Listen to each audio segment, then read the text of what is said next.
If you want to have the best chances to sleep with her on the first date, then woo-hoo, this video is for you because I'm going to share the 5 proven tips on how you can have the best chance in sleeping with her on the first date. And look, I've been on hundreds of dates in the last 4 years since I've been single, and I was divorced 20 years. I had to relearn all of these things, but then I got really good at it.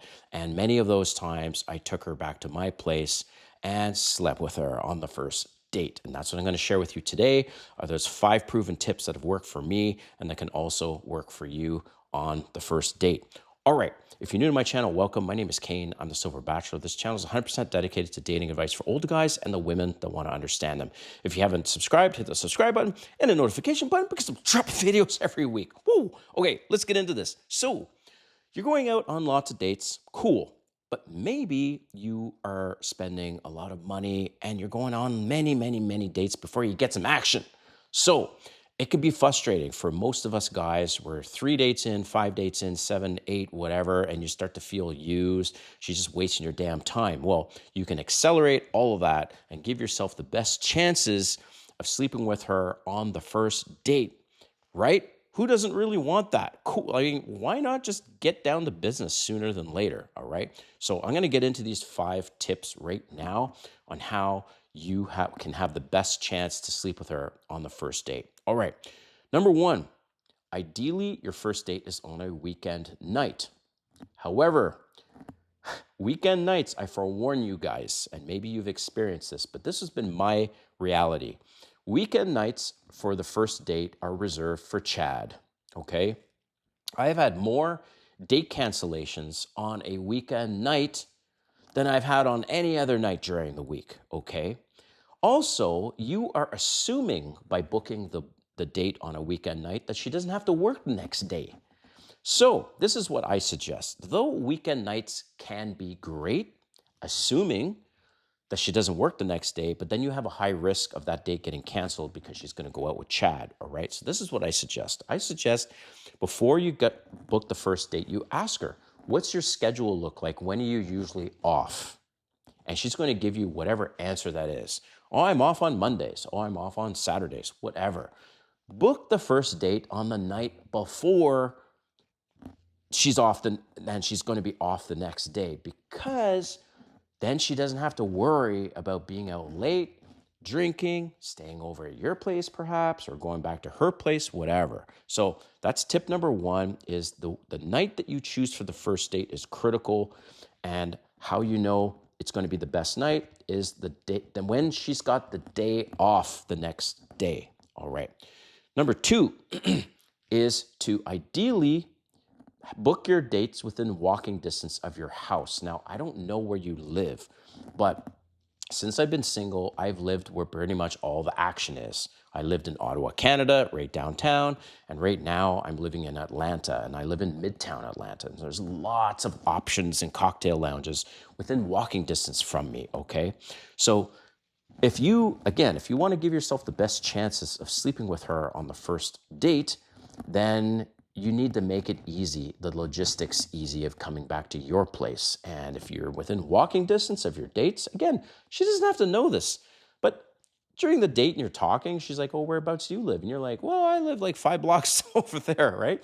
She's not going to think, oh, he's just met me here because he wants to take me home. No, that's never, ever come up in my dates. They just think, oh, cool, it's convenient. Plus, it saves you money, right? You can pay for her transportation to meet you. By the way, this is just a little side note. Always offer to pay the transportation, because she'll think you're a gentleman by offering that. And 2, she'll be more apt to have more drinks and maybe even stay over because she doesn't have to worry about her car and stuff. So walking distance from your place, book the dates near your place if you can. That's number 2. Number 3 is, this is a must. You must hit at least 2 places on your date, okay? Why 2 places? Because the first date, and I'm assuming your date is going to be in the evening, and that's also just a side note, book the date in the evening, okay? Because evening vibes, people are more relaxed, they don't have to rush somewhere, and it's just, as the date goes on, if it goes good, then it's only natural that you might want to have a nightcap somewhere. So talking about nightcaps, that's why I say 2 places. Place number one, you go for maybe happy hour, you go for a bite to eat, something like that. It doesn't have to be super early, but you can go somewhere. Ideally, it's a bite to eat. Quick side note on the food, okay? Millionaire matchmaker. Well, she matches up millionaires all the time, so I trust her advice a little bit. She said the first date should always involve food and drink. That's what she says. Now, of course, her clients are millionaires. I know all you guys are most likely not millionaires, but I like to do that for the first date. And again, it doesn't have to be expensive. You can just go for some nachos for Pete's sake, since it's like $30 for a couple nachos, right? So go to one place for some food, and then you hit up another place that's maybe a little more on the sexy side, and it's like a cocktail lounge or something with some cool music and kind of vibey. And that's what I typically have done, is I've gone to a secondary place, or you choose one place that's got all those elements all part of it. Women love music. Women love a vibe, especially something that's a little more upscale. And again, you don't have to spend tons of money, guys. You don't.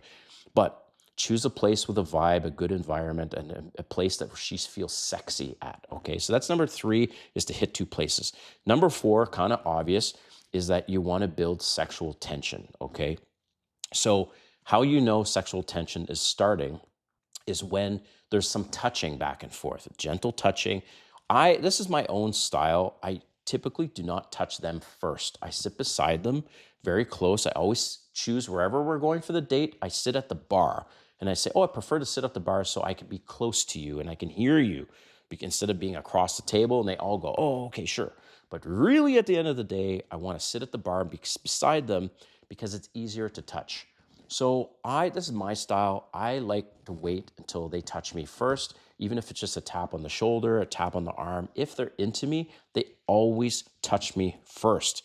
So that's just me. You could do the touching first, but if she doesn't touch you back, be very careful, because that's a sign that she's probably not into you if she's not touching you back. But if there's touching, mutual touching back and forth, it's teasing, it's maybe cute, that's where you start to build on that gentle touching back and forth. And then you can now eventually at one point have your arm on her back. Maybe you fix her hair a little bit. Your arm is on her leg. Your hand is on her leg. If the touching has reached that point on the first date and you've got your hand on her back or her lower back, you're touching her hair, you've got your hand on her leg. Oh yeah. Basically, she's saying, I'm open.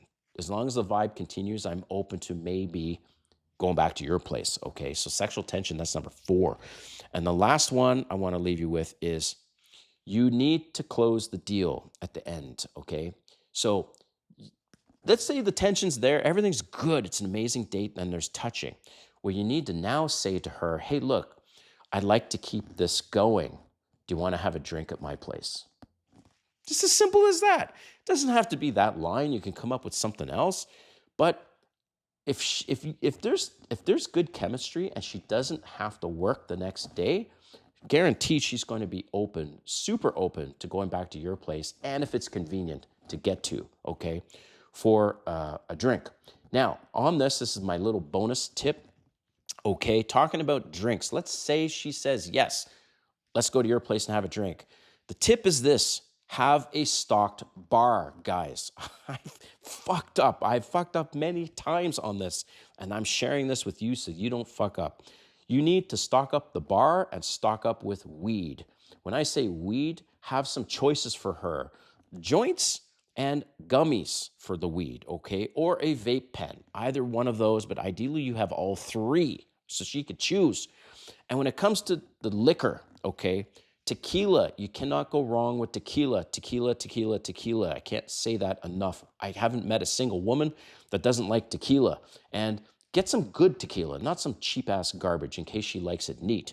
But if you have tequila and you have some simple stuff to mix it with, some fruity drinks that she can mix it with her tequila, ideally you have some bubbly. So when I say bubbly, like some Prosecco, and you have red or white wine. And you might be thinking, oh my God, Silver Bachelor, there's so much work. Guys, it is work. It takes a lot to sleep with women, okay? But eventually, it's just second nature to you. You know all this stuff.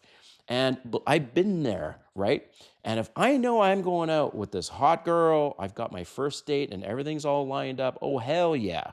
The day before or the day of, I'm stocking that bar just in case, and I'm making sure I got my weed there. And when she comes over, she's not even going to say things like, oh my gosh, you've done this before. And even if she does, I say, yeah. And isn't it convenient that you at least you're with somebody that knows about this and knows what women like? Okay, seriously, it's that easy. So once again, stock up the bar with tequila, bubbly, red wine, white wine, and have options for weed. And I want to hear from you guys in the comments what you think of all this, but most importantly, go out and try this. And if it works, please come back and post a comment because I want to hear from you guys. All right, thanks for watching. We'll see you next time.